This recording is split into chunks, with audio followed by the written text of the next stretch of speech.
주변 이제 뭐 정치 차원에서 정치적인 부분에서 이제 친박 측근 세력, 핵심 측근 세력들의 발언도 좀 들어봐야 되겠죠. 예. 네, 이정현 대표와 최경환 의원의 이야기 들어보겠습니다. 네.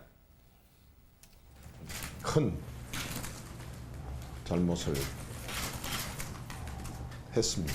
아주 크게 정말 용서를 구합니다. 당대표 어떻게 할 것이냐. 저는 뭐 이 부분에 대해서 지금 이 사태 또 오늘 이 투표 결과에 대해서 전적으로 제 책임이고 또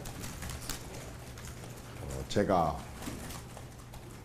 책임을 당연히 져야 합니다. 지겠습니다. 우선은 당의 공백이 아주 최소한만이라도 공백을 메꿀 수 있는 장치가 마련되면 바로 그만두도록 하겠습니다. 지금 탄핵이 혼란의 끝이 아니라 지금 시작일 가능성이 많다. 특히 야당이 이제 지금 그렇게 이미 결과가 나오기 전에 그런 주장을 하고 있기 때문에 그 점을 우리가 잘 고려해서 오늘 투표에 임해야 되지 않겠는가 그런 점을 말씀을 드렸습니다. 4월 퇴진, 6월 대선 이것에 대해서 여야 정치권이 다시 머리를 맞대고 협의를 해서 질서 있는 혼란 수습, 이 나라를 위해서 바람직하다. 또 국민들. 일단은 이정현 대표는 전제를 달아가지고 뭐라고 해야 될까요? 이제 말 바꾸기라고 볼 수 있는 상황이 된 것 같기도 하고 최경환 의원은 투표를 안 했죠? 예. 네. 참 저는 친박이라는 사람들이 이해가 안 가는데요.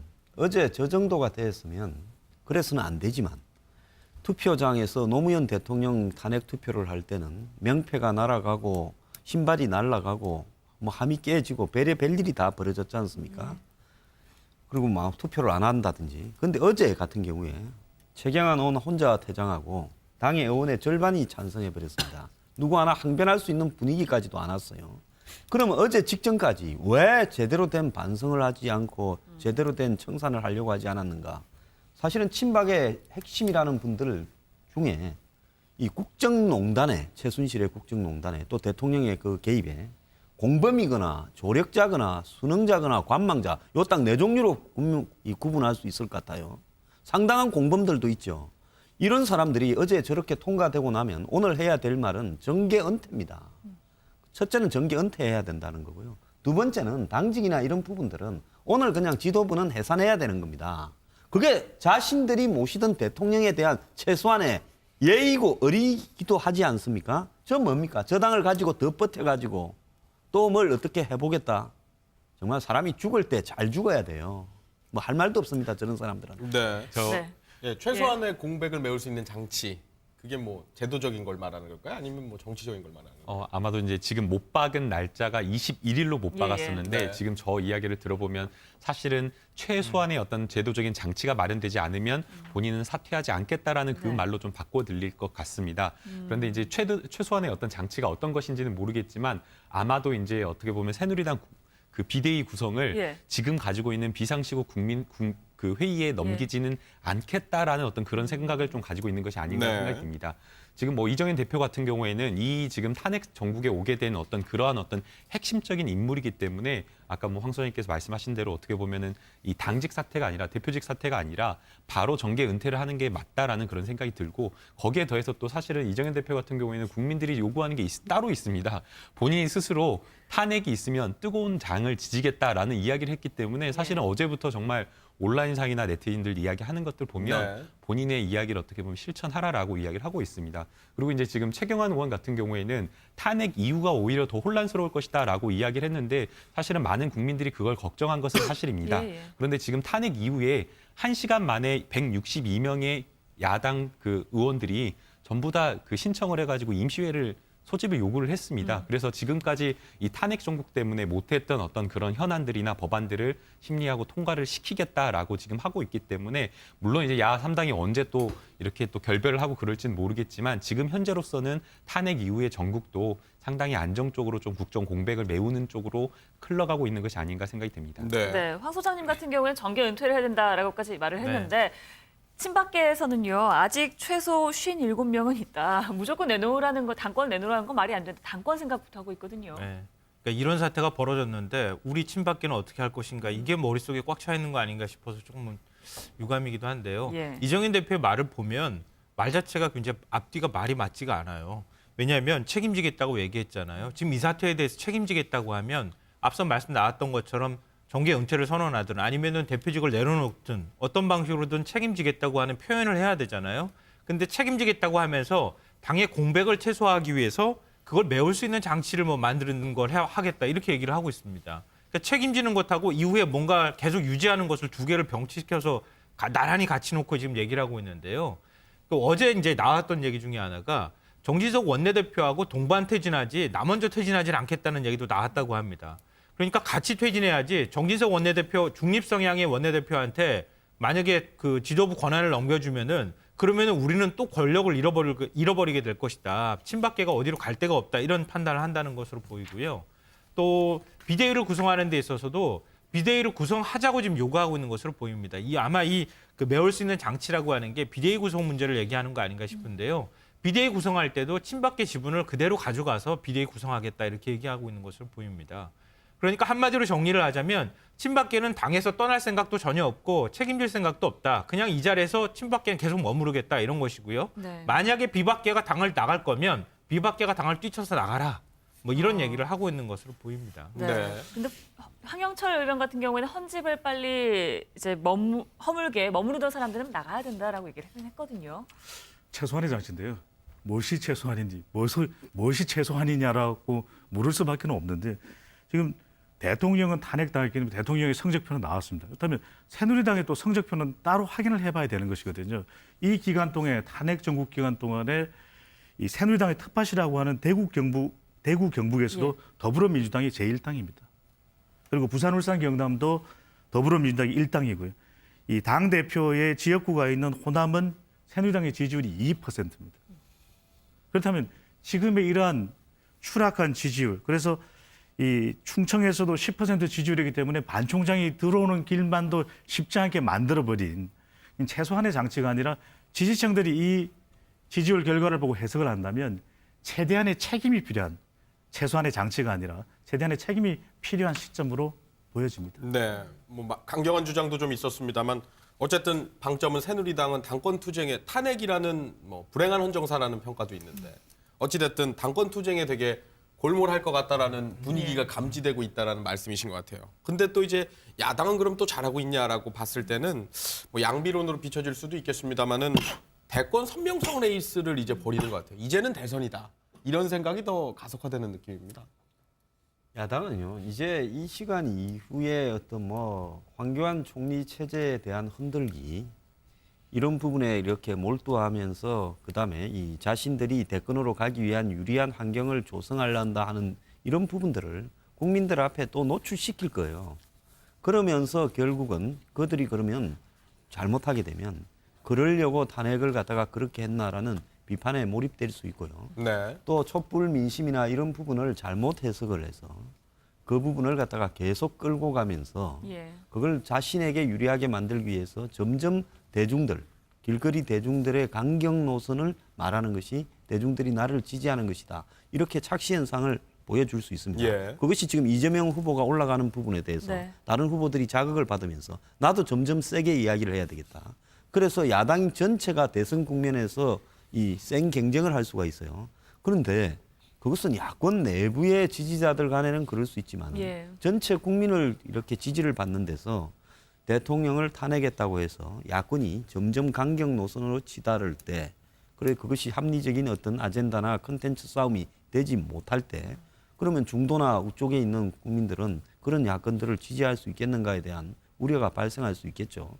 그래서 언행도 굉장히 이럴 때일수록 더 조심하고요. 아마 지금 이렇게 되었을 때 지금부터는 행동 하나하나를 매우 신중하게 해야 되고 촛불 집회에 대해서도 너무 이용하려고 하지 말고요. 예. 이건 그냥 대중들에게 그냥 내버려 둬야 된다. 그렇게 보고 있습니다. 네, 대선 레이스를 어느 정도 돌아선 걸로 보이는데요. 이거 먼저 좀 여쭤볼게요. 여론조사 상황을 보니까 이재명 성남시장이 아주 바짝 달라붙었어요. 네, 삼강 구도가 만들어져 있거든요. 예. 탄핵 전국에서 껑충 지지율이 뛰어오른 인물이 바로 이재명 성남시장이고요. 지금 미국 외국에서의 보도에서도 유력한 대선 주자로 보도될 정도로 탄핵 전국에서 부각된 인물이 이재명 성남시장인데 반기문 총장 그리고 문재인 전 대표 예. 그리고 이재명 성남시장 이렇게 삼강 구도에 이 안철수 전 대표와 박원순 시장의 지지율이 상당히 빠진 것으로 예. 나타나거든요. 예. 그렇다면 지금 흥행 카드로 본다면은 문재인, 이재명 두 유력 주자가 있는 야권에서의 흥행 카드가 점쳐지는데 또 상황적으로는 이재명 성남시장의 경우에는 이 기존의 방식과는 다른 그런 경선을 요구할 수밖에 없고 조기 대선이 있을 수밖에 없거든요. 그럴 경우에 이 흥행 가능성이 쉽게 점쳐지지 않는 새누리당의 위기도 있기는 하지만 야권에서도 이렇게 유력한 후보들이 서로 간에 불꽃 튀는 대결을 펼칠 경우에 그것이 자칫 본선으로 가기 전에 후유증이 남는 그런 당내 경선이 될 가능성도 있어 보입니다. 네. 조기 대선 말씀하셨는데 좀 거칠게 표현하면 이게 속내가 뻔히 보이는 거잖아요. 지금 지지율 상황을 봤을 때. 근데 그거를 모를 분들은 아니라고 생각을 하거든요. 그럼에도 그런 행보를 이 같은 행보를 가속화시킬 거라고 보세요. 이미 탄핵이 됨으로써 그러니까 완전히 탄핵 절차가 끝난 건 아니지만 국회에서 탄핵 소추안이 의결되면서 대선 국면으로 들어갔다고 보는 게 맞습니다. 네. 어찌됐든 3월이든 그게 5월이든 이 내년 상반기 전쯤에는 탄핵에 대한 탄핵 소추 심판에 대한 어떤 헌재의 결과가 나올 것이고요. 그리고 곧바로 이제 대선이 2달 내에 치러질 수밖에 없는 상황입니다. 이건 여당이 이 현재 이 국면에서 책임을 져야 하는 어떤 책임감도 있는 것이고 또 뚜렷한 대선 주자가 없어서 그런 것이지 예. 여당도 만약에 그런 대선 주자가 있다 그러면 야권하고 똑같이 그랬을 것 같다는 생각이 드는데요. 네. 예. 저는 앞서도 잠깐 얘기가 나왔던 것처럼 지금부터는 야권이 중요하다 이렇게 생각합니다.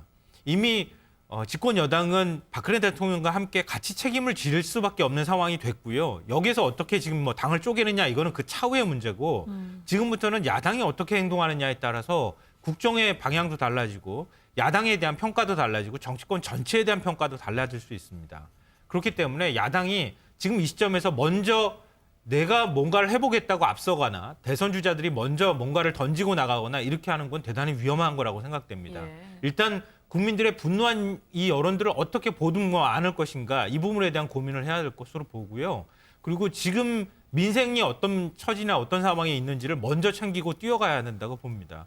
지금 누가 갈 사람도 없잖아요. 지금 새누리당에서 누가 민생을 챙길 만한 뚜렷한 세력이나 사람이 있는 것도 아닌데 그러면 그 다음에는 야당이 해야 되잖아요. 야당이 그런 모습을 보이지 않으면 아마 지금 여당에 대한 실망보다도 야권에 대한 실망이 훨씬 더 높아질 수 있지 않을까. 그걸 야당이 유념해야 된다고 봅니다. 네. 부담이 늘었다는 네. 표현이신 것 같은데. 네, 정치권에서 이제 대선 준비로 바쁜 가운데 전국 수습을 하기 위해서 황교안 총리가 권한대행 이제 시작을 했는데요. 어느 정도 권한이 있는 건가요? 이제 어디까지인가요? 과거 사례를 좀 비춰볼 필요가 있습니다. 과거에 이제 2004년 이제 노무현 대통령 탄핵 심판 때는 권한 대행이 사실상 최소한의 관리형 총리로서의 역할만 했습니다. 예. 그래서 인사 같은 경우에는 차관급 인사만을 하고 국무위원에 대해서는 인사를 아예 하지 않았습니다. 네. 그리고 이제 외교와 관련해서도 외교적인 어떤 조약 체결이라든가 아니면 또는 해외 순방이라든가 이러한 역할을 거의 하지 않고 사실상 내각에 있는 어떤 장관들에게 뭔가 책임을 주고 최소한의 어떤 관리형 역할을 했습니다. 이제 이후에 이제 결국에는 황교안 대통령 권한 대행이 어떤 역할을 하는가? 사실은 어떻게 보면은 야 3당이 공조해서 뭔가 해결하고 문제에 대해서 제기할 수 있는 문제가 가장 핵심적인 문제가 바로 저 사안입니다.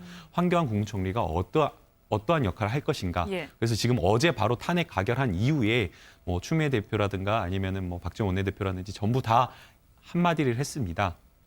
어떻게 보면 경고를 예. 날린 건데요. 무엇인가를 하려고 하지 말라. 네. 지금까지 있는 그런 어떤 것들을 관리만 하라라는 어떤 그런 메시지를 던졌기 때문에 아마도 황교안 권한 대행도 역시 최소한의 어떤 역할을 하는 데에 그칠 것으로 좀 생각이 됩니다. 근데 황 총리를 두둔하는 건 아니고요. 근데 교통 정리할 부분이 있잖아요. 경제부총리 임명 문제라든지 2명 있고 법무부 장관도 공석인 거죠. 사임됐으니까. 그리고 국정교과서 채택 문제도 남아 있고 숙제가 없지는 않은 것 같습니다. 이 여야 간이나 이념 간의 예민한 문제들, 그렇지만 먹고 사는 문제하고는 조금 이렇게 관련이 좀 덜한 문제는 좀 뒤로 미루고요. 공석인 자리들은 무슨 차관이 저는 뭐 대응을 할 수는 있다고 봅니다. 그렇기 때문에 뭐 한 서너 달 정도는 갈 수는 있다고 보는데요. 네. 뭐 야권과 협의를 제안을 해서 적정하게 색깔이 없는 이 무색 무취한 인물로 하겠다고 한다면 예. 또 될 수도 있겠죠. 다만 이제 외국과의 관계인데요. 외교를 그러면 6개월 동안에 올스톱 할 것인가? 예. 이런 부분에 봤을 때 국제적인 행사나 이런 부분에 일체 가지 말라는 부분, 이 부분은요. 솔직히 말하면 납득이 가지 않는 일종의 야권이 지금 이 대선에서 어떠한 행태로든 이 자신들이 잡은 위치를 흔들리지 않게 황 총리를 압박하겠다고 보여질 거니까요. 상식적인 수준에서의 정해져 있는 회의에는 갈 수도 있다. 다만 뭐 중요한 논란이 될 수 있는 조약을 체결한다거나 비준한다거나 이런 문제에 관한 문제죠. 일체 외교도 하지 마라 그러면 그다음에 구조조정 앞으로 어떻게 할 겁니까? 그러면 다음 대선 치를 때까지 다 버려둘 거냐. 그랬어요. 각 행정부서에 자율권을 줘서 이 헌재 부총리가 노무현 대통령이 탄핵을 당했을 때 경제는 내가 알아서 하겠다고 그렇게 예, 하지 예. 않았습니까? 네. 이런 것처럼요. 이 황 총리가 각 장관들에게 당신들이 최종 책임자다라고 이야기하면서 지금 현안이 돼 있는 외교 그 안보 그다음에 경제적인 문제를 적극적으로 챙기게 해야죠. 6개월 동안 그러면 방치를 하라. 이 말이 안 되는 이야기라 봅니다. 네. 네. 어떤 의견이십니까? 저는 서로 간의 얘기만 하면 충분히 다 잘 풀릴 수 있는 거라고 봐요. 예. 그러니까 황교안 국무총리와 관련해서 야당도 그동안에 이제 부정하는 듯한 태도를 보였는데 일단은 국정 공백이나 혼란을 막기 위해서 인정을 해줘야 한다고 보고요. 또 황교안 총리의 경우에도 야당과 그리고 국회와 이 중요한 사안에 대해서 협의하고 논의하는 과정들을 밟으면 된다고 봅니다. 그러니까 전혀 불가능하거나 서로 배척하는 그런 사안이 아닌데 그걸 미리 앞서가서 야당이 무조건 안 된다고 얘기를 한다거나 황교안 총리가 먼저 앞서서 내가 권한을 행사한다거나 이른바 이제 리틀 박근혜 역할을 하겠다고 나선다거나 이렇게 해버리면은 서로 간에 파열음이 생기고 굉장히 안 좋은 방향으로 갈 수도 있습니다. 근데 제가 볼 때는 그렇게 하지 않을 거라고 봅니다. 그러니까 그렇게 하면 국민들이 훨씬 더 비난 여론과 심판 여론이 강해질 거라고 아마 본인들도 너무 잘할 거라고 생각되고요. 예. 그래서 황교안 총리하고 국회하고 정부가 좀 이전에 못했던 협치의 어떤 방향이나 이런 것들을 이번 기회에 다시 한번 설정하고 같이 좀 논의를 하면서 국정을 운영했으면 좋겠습니다. 네. 뭐 이런 것도 여론조사가 항상 답은 아닙니다만 뭐 황 총리가 어떤 정도의 이제 역할, 그러니까 여러 가지 의견들이 지금 분분한 상황이니까 한번 물어봄직도 할 것 같기는 한데요. 뭐 어떻게 보세요? 이제는 대통령 지지율을 묻지 않고 권한 대행의 직무수행을 잘하는지 여부를 예. 물어볼 수밖에 없는데 네.